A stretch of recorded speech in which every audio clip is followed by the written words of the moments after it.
नमस्कार दोस्तों, आप सभी का स्वागत है।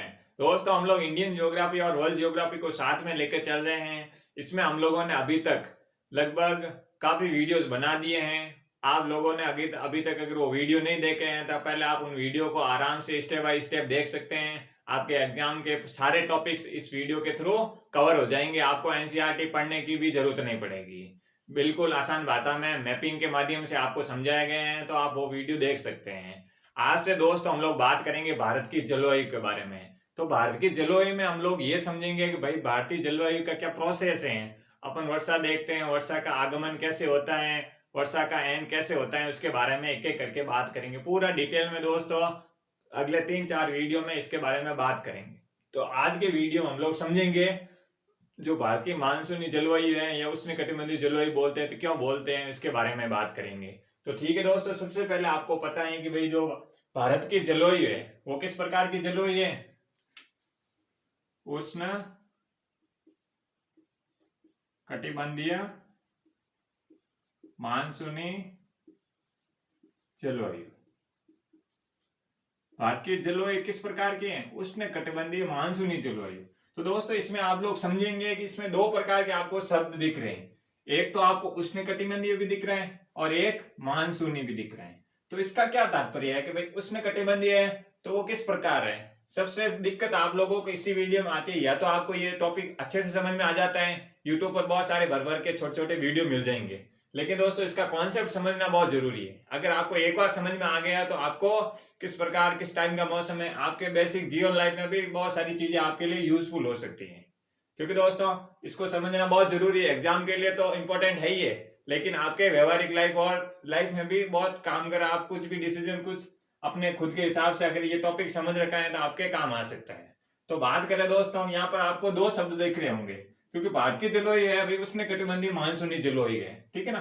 भारत की जलवायु, भारत को किस प्रकार की जलवायु वाला देश कहते हैं? उष्ण कटिबंधीय मानसूनी जलवायु का देश कहते हैं। तो इसमें दोस्तों आपको दो शब्द दिख रहे हैं, एक तो है उष्ण कटिबंधीय, एक है मानसूनी। तो ये दो प्रकार की विशेषताएं होगी, ठीक है। अब हम लोग एक एक करके समझेंगे, इसको अलग नहीं रखेंगे, लेकिन हम लोग दोनों को समझेंगे कि भाई ऐसा है तो क्या है, इसके पीछे कॉन्सेप्ट क्या है, उसके बारे में बात करेंगे। तो आप इसको दोस्तों ग्लोब के माध्यम से समझते हैं, क्योंकि थोड़ा ग्लोब समझ में आ जाएगा तो आपको भारत की स्थिति क्या है उसके आराम से समझ में आ जाएगा। तो इसमें दोस्तों आपके सामने ये ग्लोब,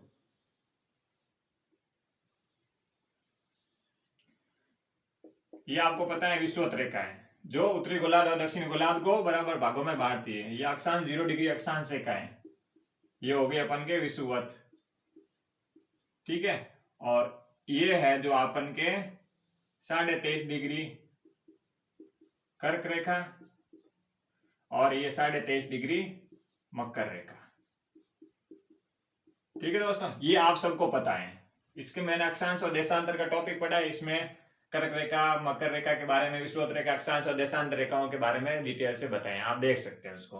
तो इसमें दोस्तों बात करें तो भाई है ना, इसका ग्लोब का क्या सेंस है। इसमें आप लोगों को पता है कि जो सूर्य की किरणें हैं, तो सूर्य की किरणें आपको पता है कि कर्क रेखा और मकर रेखा के मध्य विचलन करती है। कर्क रेखा और मकर रेखा के मध्य ही विचलन करती है, और अधिकतम प्रकाश कहां पर है? विषुवत रेखा पर सूर्य की किरणें अधिकतम पड़ती है।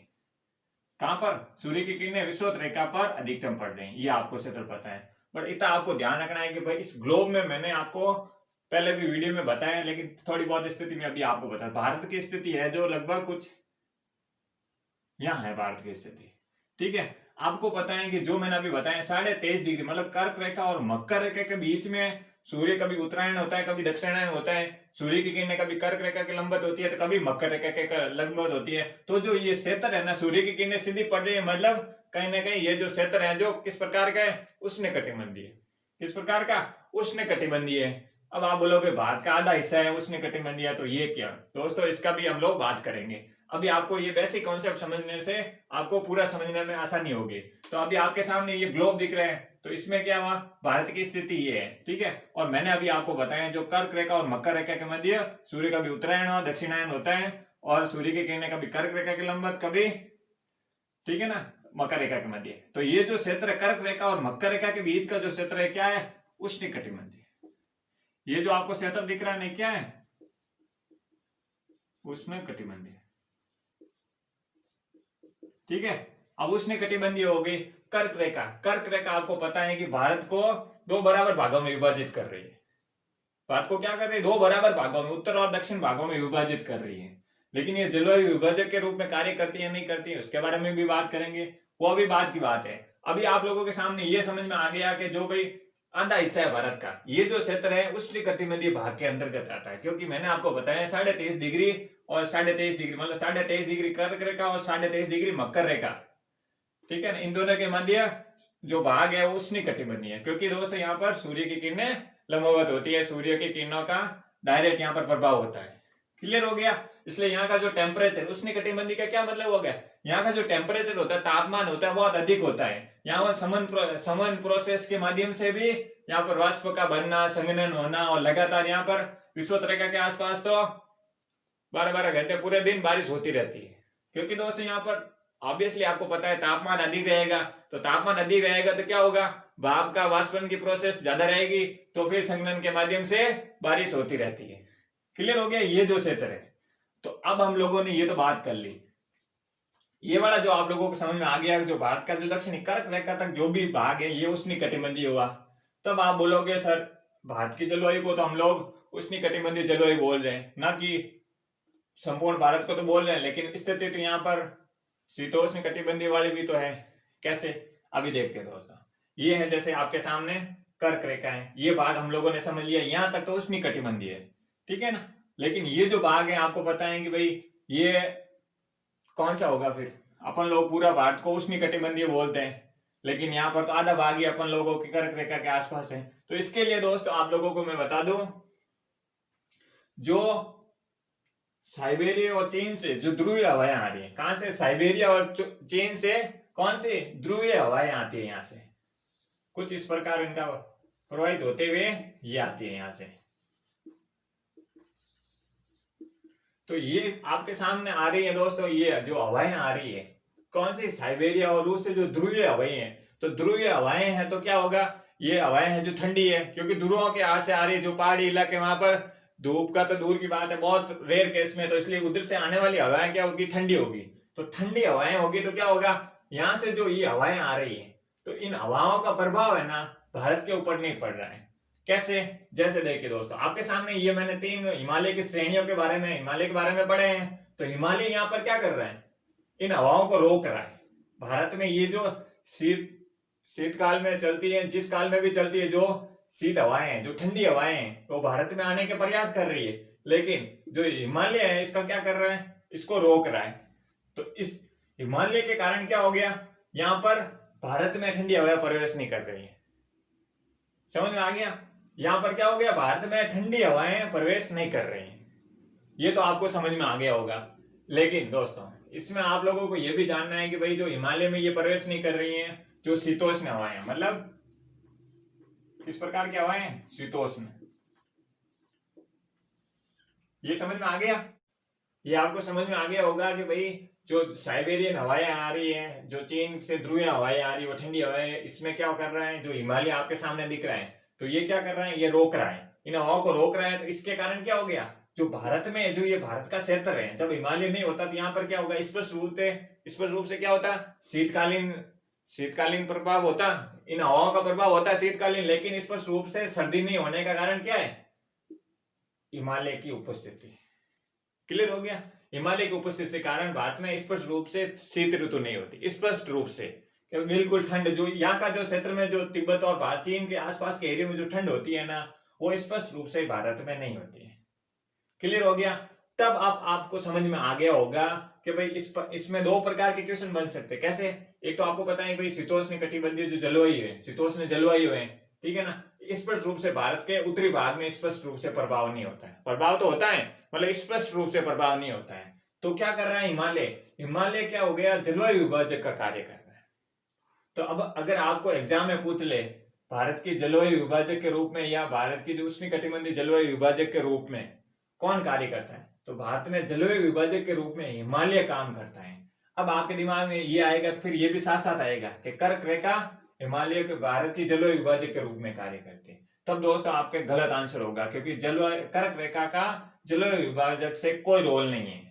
भले ही यहाँ तक उष्णकटिबंधीय है, यहाँ का उष्णकटिबंधीय क्यों रह रहा है इसके बारे में बात करेंगे। तो आपके सामने ये तो क्लियर हो गया, जो हिमालय क्या कर रहा है, स्पष्ट रूप से जलवायु विभाजक के रूप में कार्य करता है। ठीक है, कैसे आपको पता है कि इधर की जो भारत एक संपूर्ण रूप से क्या है, उष्णकटिबंधीय देश है, पूरा भारत एक उष्णकटिबंधीय देश है। उसके बारे में धीरे धीरे आपको पूरा कॉन्सेप्ट समझ में आ जाएगा। लेकिन ये जो स्पष्ट रूप से शीत हवाएं हैं, साइबेरियन और ध्रुवीय हवाएं हैं, साइबेरिया और रूस से होते हुए जो भारत में प्रवेश करने की कोशिश कर रही है, बट हिमालय की वजह से एक विभाजन बना रहता है उष्णकटिबंधीय और शीतोष्णकटिबंधीय। तो शीतोष्णकटिबंधीय जो हवाएं हैं किसके माध्यम से रुक रही हैं, हिमालय के माध्यम से। ये तो आपको समझ में आ गया होगा, हिमालय एक जल विभाजक के रूप में कार्य करता है, ना कि कर्क रेखा। क्लियर हो गया, ये आपको समझ में आ गया होगा। अगर दूसरी स्थिति की बात करें तो दूसरी स्थिति में क्या होगा दोस्तों, एक तो ये हिमालय काम जलवायु विभाजक के रूप में कार्य कर रहा है, लेकिन दूसरी स्थिति क्या होगी, आपको मैंने बताया है कि जो ये क्षेत्र है कर्क रेखा और मकर रेखा के बीच का जो क्षेत्र है, यहाँ पर क्या हो गया, उष्णकटिबंधीय क्षेत्र है। उष्णकटिबंधीय क्षेत्र में मैंने आपको ये बताया है कि यहाँ का जो टेम्परेचर होता है बहुत अधिक मात्रा में रहता है, तो यहाँ पर क्या होगी, वाष्पन क्रिया है जो अधिक मात्रा में होगी। तो संवहन क्रिया की जो प्रोसेस है, संवहन क्रिया के माध्यम से क्या होगी, यहाँ का जो टेम्परेचर बढ़ेगा, तो यहाँ के विषुवत रेखा के आसपास का क्षेत्र में अगर तापमान बढ़ेगा तो क्या होगा, यहाँ पर पानी भरा हुआ है तो जल वाष्प के रूप में ऊपर जाएगा, ऊपर उठेगा और फिर बरसात के रूप में वापस आएगा। तो इससे क्या हो रहा है, तो यहाँ पर जो ये जो क्षेत्र है, यहाँ से जो हिंद महासागर का क्षेत्र है, यहाँ से हम लोग ये भी बात करेंगे दक्षिण पश्चिमी मानसून क्या है, उत्तर पूर्वी मानसून क्या है, उसके बारे में एक एक करके बात करेंगे। अभी हम लोगों को बेसिक समझना जरूरी है, उष्णकटिबंधीय है तो इसका क्या मतलब है, मानसूनी जलवायु है तो इसका क्या मतलब है, उसका समझने के बाद हम लोग एक एक करके उत्तरी है तो पश्चिमी विक्षोभ है, मानसून का आगमन कैसे होता है, उसके सारी बात करेंगे। लेकिन दोस्तों एक बार कॉन्सेप्ट समझना बहुत जरूरी है। तो इसमें आप लोगों को अभी ये समझ में आ गया होगा, यहाँ से जो समन प्रोसेस है, यहाँ से जो हिंद महासागर के आसपास का, क्योंकि ये उष्णकटिबंधीय यहाँ तक है भारत की स्थिति है, तो यहाँ से जो गर्म हवाएं और आर्द्रता है, तो इसका प्रभाव क्या होता है, तो इधर से ऑब्वियसली यहाँ पर दो प्रकार के मानसून भारत में आगमन होता है, तो दक्षिण पश्चिमी मानसून भी कह सकते हैं, तो उसको हम अलग समझेंगे। लेकिन अभी उसके माध्यम से अपन लोग समझेंगे जो इधर से हिंद महासागर से हवाएं गर्म और आर्द्रता युक्त उठ के आ रही है, तो वो क्या कर रही है, वो हिमालय से टकरा रही है इधर से। ठीक है, तो हिमालय से टकरा रही है, तो हिमालय से टकरा के क्या कर रही है, वो जैसे हिमालय से हवाएं आर्द्रता युक्त टकराएगी तो क्या होगी, उसी जगह बारिश कर रही है। तो इसी के कारण ये भी एक बार हिमालय का फिर रोल आ गया। इसी हिमालय के टकराने के कारण जो आप देखते हैं कि यहाँ पर जो हिमालय के निचले इलाका, जैसे यहाँ पर दिल्ली में भी अपन लोग देखते हैं, तो वो यहाँ पर जो प्रोसेस होता है क्या, संवहन क्रिया द्वारा उष्णकटिबंधीय हिंद महासागर से जो आने वाली हवाएं आती है, भारत में प्रवेश करके हिमालय से जो टकराती है, जो दक्षिण पश्चिम में मानसून का माध्यम भी होता है, हम लोग उसके बारे में बात करेंगे। तो इन हवाओं के हिमालय के टकराने से दिल्ली में भी इसकी हवाओं के टकराने से ही वर्षा होती है। हिमालय से हवाएं टकराती है आर्द्रता युक्त, तभी जाके यहाँ पर हिमालय के निचले इलाका में बारिश होती है। ये तो हम लोगों ने सामान्य जानकारी ले ली दोस्तों, क्योंकि सामान्य से थोड़ा अब आपको मैं जो भी कॉन्सेप्ट बताऊंगा, हम लोग दक्षिणी पश्चिमी मानसून है, उत्तर पूर्वी मानसून है, एक एक करके डिटेल में जानेंगे, सारी चीजें आएगी, एक भी चीजें नहीं छूटने वाली है। तो ठीक है दोस्तों, ये तो आपको समझ में आ गया होगा कि उष्णकटिबंधीय स्थिति है, क्योंकि भारत की जलवायु एक प्रकार की उष्णकटिबंधीय मानसूनी जलवायु है। भारत को एक प्रकार का उष्णकटिबंधीय मानसूनी जलवायु वाला देश कर रहे हैं। उष्णकटिबंधीय क्यों है, ये तो आपको समझ में आ गया होगा। अब अगर आगे बात करें भाई मानसूनी जलवायु, उष्णकटिबंधीय मानसूनी जलवायु, तो मानसूनी जलवायु भारत की कैसे है या क्यों कहते हैं, उसके बारे में बात करते हैं। मानसूनी जलवायु की बात करें दोस्तों, मानसून शब्द का जो अर्थ है, एक प्रकार का मानसून क्या है, मानसून शब्द है जो अरबी भाषा का शब्द है। किसका, अरबी भाषा का शब्द है, जिसका मतलब होता है मौसम। जिसका मतलब क्या होता है, मौसम होता है। ये आपको समझ में आ गया होगा। लेकिन दोस्तों मानसून का क्या मतलब हो गया, तो हवाओं की जो दिशाओं में परिवर्तन होता है, मतलब ऋतु की दिशा में होने वाला परिवर्तन के विपरीत हवाओं का परिवर्तन। जो ऋतुओं की दिशा में होने वाला परिवर्तन है, वो हवाओं की दिशाओं के विपरीत परिवर्तन। हम लोग उसके जब हम लोग उत्तर दक्षिण और उत्तर पूर्वी मानसून और दक्षिण पश्चिम मानसून के बारे में बात करेंगे, उसको हम लोग एक एक करके पूरे डिटेल में जानेंगे। वीडियो बहुत लंबे होने वाला है, ताकि आराम से आपको एक बार में सारे कॉन्सेप्ट समझ में आ जाए। तो अगर मानसूनी जलवायु की बात करें, तो दोस्तों आपको पता है कि भारत में 2 प्रकार के मानसून आगमन होता है। आप साथ साथ जैसे जैसे मैं बोल रहा हूं आप लिखते जाइए। एक मानसून होता है भारत में उत्तर पूर्वी मानसून, ठीक है, और दूसरा होता है, हम लोग इसको डिटेल में जानेंगे लेकिन अभी हम लोग ओवरव्यू लेंगे ताकि आपको जब डिटेल पढ़ाना स्टार्ट करो तो पूरा समझ में आ जाए। जब हम लोग भारत में वर्षा का कारण पढ़ेंगे तब इनको डिटेल में जानेंगे। अभी हम लोग इसका आगमन कहाँ से हो रहा है, कैसे हो रहा है, भारत में वर्षा कर रहे हैं तो किन किन क्षेत्रों के आसपास कर सकता है, बस इतना आपको थोड़ा बहुत। तो उत्तर पूर्वी मानसून और दक्षिण पश्चिम मानसून, ठीक है। उत्तर पूर्वी मानसून और दक्षिण पश्चिम मानसून, इसका हम लोग ओवरव्यू देख लेते हैं, फिर एक एक करके जब लोग भारत की वर्षा से रिलेटेड बात करेंगे तो पूरा स्टेप बाय स्टेप पूरी एक भी चीज नहीं छोड़ेंगे। तो उत्तर पूर्वी मानसून की बात करें तो दोस्तों आपको पता है ये उत्तर और पूर्व इस भाग से जो साइबेरिया और चीन से जो ध्रुवीय हवाएं आ रही है, ठीक है, वो क्या कर रही है, हिमालय से टकरा रही है। तो स्पष्ट रूप से भारत में सर्दी नहीं होने का कारण तो बन जाती है, लेकिन जो स्पष्ट रूप से मैंने आपको बोला है ना कि ऐसे बोला कि बिल्कुल एकदम हवा रुक गई है, स्पष्ट रूप से मतलब शीत ऋतु नहीं होना, मतलब हवाएं आ रही है लेकिन उसमें उसका प्रभाव कैसे हो रहा है, यहाँ से टकराने के बाद जो हवाएं हैं वो यहाँ पर सीधे कहां पर, स्थल खंड से होते हुए आ रही है। ये हवाएं कुछ इस प्रकार चलती है। तो ये आपको पता है ये साइबेरिया और ध्रुवीय इलाका हवा है, ठीक है ना, ये जो इस इलाके से हवाएं जैसे आ रही है तो एक भाग तो स्थल खंड से, मतलब जो उत्तर पूर्वी मानसून का भाग है जो स्थल खंड से, कुछ भाग मतलब आप कह सकते हैं कि 80% 90% के आसपास का भाग है जो स्थल खंड से हो गया। तो इसका प्रभाव क्या होगा, क्योंकि स्थल खंड से होगा, यहाँ पर कोई भी यहाँ पर समुद्री इलाका नहीं, अपन लोग ये नहीं कह सकते हैं कि भाई यहाँ पर आदतन नमी युक्त हवाएं आ रही है और भारत में वर्षा कर रही है। तो दोस्तों इसका कोई प्रभाव नहीं होगा। जो उत्तर और पूर्वी मानसून की हवाएं हैं जो आ रही हैं, जो भाग स्थल खंड से होकर चल रहे हैं, स्थल खंड से होकर चल रहे हैं, तो इसमें नमी की मात्रा बहुत कम है, आर्द्रता और नमी की मात्रा बहुत कम है, तो वर्षा होने के चांसेस अपने आप ही बहुत कम है, ना के बराबर हो जाते हैं। लेकिन दोस्तों इसकी एक शाखा है, क्योंकि ये आपको पता है इस प्रकार कुछ मानसून का प्रभाव होता है, तो इसमें एक शाखा ऐसे होते हुए कुछ इस प्रकार आ जाती है। एक शाखा है जो क्या कर रही है, कुछ इस प्रकार यहां से आ रही है। तो ये जो शाखा ये भी उत्तर पूर्वी मानसून की है, लेकिन आपको क्या बताया 80-90% है तो स्थल खंड से निकल जाता है, लेकिन इसकी जो एक शाखा है जो पूर्वी भाग से एक शाखा क्या कर रही है, पूरा आ रहा है, प्रभाव तो ऐसे पूरा हो रहा है ना, तो कुछ हिस्सा है जो यहां से आ रहा है। तो इससे क्या होगा, यहाँ आपको पता है बंगाल की खाड़ी है, ठीक है, तो यहाँ पर क्या हो गया, यहाँ पर जल भरा हुआ है, तो यहाँ से क्या कर रही है, ये जो स्थल खंड से होने वाली हवाएं यहाँ से जो आ रही है, ठीक है, तो ये क्या कर रही है, यहाँ से बंगाल की खाड़ी से जो ये यहाँ का जल का क्षेत्र है, यहाँ से क्या कर रही है, नमी इकट्ठा कर रही है, आर्द्रता युक्त नमी ले रही है। तो फिर ये हवाएं सीधे आते आते कहाँ टकरा रही है, यहाँ पर, इसे क्या कहेंगे, कोरोमंडल, जो तमिलनाडु का कोरोमंडल तट है, इससे टकरा के ये यहाँ पर बारिश करती है। हम लोग दोस्तों इसके बारे में विस्तार से जानेंगे, लेकिन अभी आप लोग ओवरव्यू ले रहे हैं, आज इंट्रोडक्शन टाइप की क्लास है, बेसिक चीजें समझने की, ताकि आपको मेन चीजें वो आराम से समझ में आ जाए। तो क्या अगर उत्तर पूर्वी मानसून से जो हवाएं आ रही है, मुख्य भाग तो स्थलखंड से होकर चल रहा है, यहाँ पर नमी युक्त हवाएं नहीं होती है, इसलिए ये वर्षा नहीं करती है। जो भाग पूरे भाग जो उत्तर पूर्वी मानसून का जो भाग पूरे हिस्से से, भारत के पूरे हिस्से से होके बंगाल की खाड़ी से नमी इकट्ठा कर रही है और कोरोमंडल तट से टकराकर या तमिलनाडु के आसपास के इलाकों में वर्षा करती है। ये आपको जब वर्षा वाला समझेंगे तो इसको हम लोग पूरा विस्तार से जानेंगे, बहुत सारी चीजें इसमें सीखने के लिए। क्लियर हो गया, ये आपको समझ में आ गया होगा, ये तो नॉर्मल बात होगी। अब अगर बात करें हम लोग दूसरी दक्षिण पश्चिम मानसून की, तो दक्षिण पश्चिम मानसून दोस्तों आपको बताएं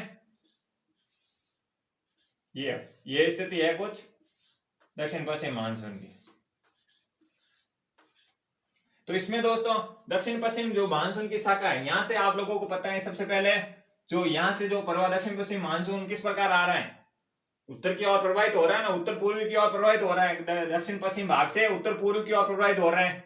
तो ये पूरे इलाका में लगभग दोस्तों जो दक्षिण पश्चिम मानसून है, इसी से भारत में लगभग 80-90% अगर वर्षा बोले या 90% वर्षा बारिश की बात करें तो बारिश किस मानसून के कारण होती है, दक्षिण पश्चिम मानसून के कारण। भारत में लगभग पूरे भारत में 80-90% इसी से वर्षा होती है। उत्तर पूर्व में हम लोगों ने सिर्फ एक भाग शाखा पर देखा तो कुछ इस इलाकों में बारिश होती है, बाकी सब जगह नहीं होती। हम लोग पश्चिमी विक्षोभ के बारे में भी पढ़ेंगे, सारी चीजें पढ़ेंगे। अभी आप लोगों को बस इसी चीज पर ध्यान देना है। दक्षिण पश्चिम मानसून के कारण क्या हो गया, 90% बारिश किससे हो रही है, दक्षिण पश्चिम मानसून से। तो यहाँ से जो दक्षिण पश्चिमी भाग हिंद महासागर से जो शाखा आकर भारत के यहाँ पर सबसे पहले कहाँ टकराता है, जो दक्षिण पश्चिम मानसून भारत के मालाबार तट पर। किस तट पर, मालाबार तट, जो केरल का मालाबार तट है, यहां से टकराकर मानसून की शुरुआत होती है।